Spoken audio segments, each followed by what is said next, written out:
শ্রী শ্রী ঠাকুরকে ভক্তিপূর্ণ প্রণাম জানিয়ে শ্রী শ্রীরামকৃষ্ণ কথামৃত থেকে তার সেই অমৃত কথার পড়ছি।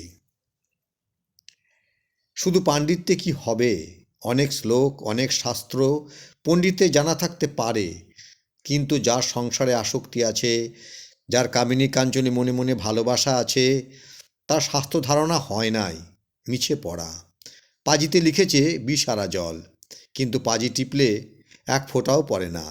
এক ফোঁটাই পড়ো, কিন্তু এক ফোঁটাও পড়ে না।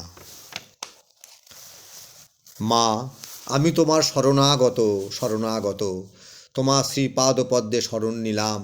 দেহসুখ চাই না মা, লোকমান্য চাই না, অষ্টসিদ্ধি চাই না, কেবল এই করো যেন তোমার শ্রীপাদপদ্মে শুদ্ধা ভক্তি হয়, নিষ্কাম অমলা অহেতুকী ভক্তি হয়। আর যেন মা তোমার ভুবন মোহিনী মায়ায় মুগ্ধ না হই, তোমার মায়ার সংসারে কামিনী কাঞ্চনের উপর ভালোবাসা যেন কখনো না হয়। মা, তোমা বই আমার আর কেউ নাই, আমি ভজনহীন, সাধনহীন, জ্ঞানহীন, ভক্তিহীন, কৃপা করে শ্রীপাদপদ্মে আমায় ভক্তি দাও।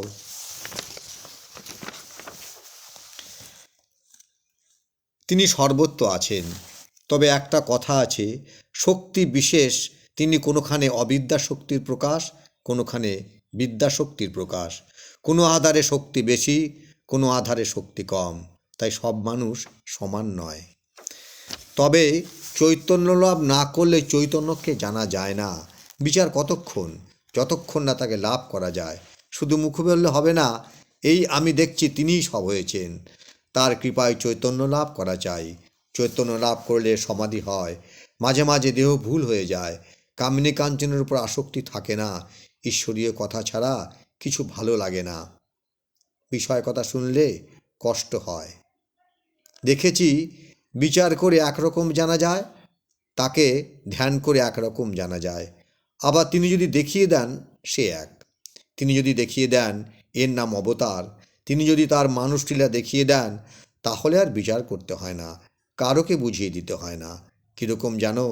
যেমন অন্ধকারের ভিতর দেশলাই ঘষতে ঘষতে দপ করে আলো হয়, সেরকম দপ করে আলো যদি তিনি দেন, তাহলে সব সন্দেহ মিটে যায়। এরূপ বিচার করে কি তাকে জানা যায়?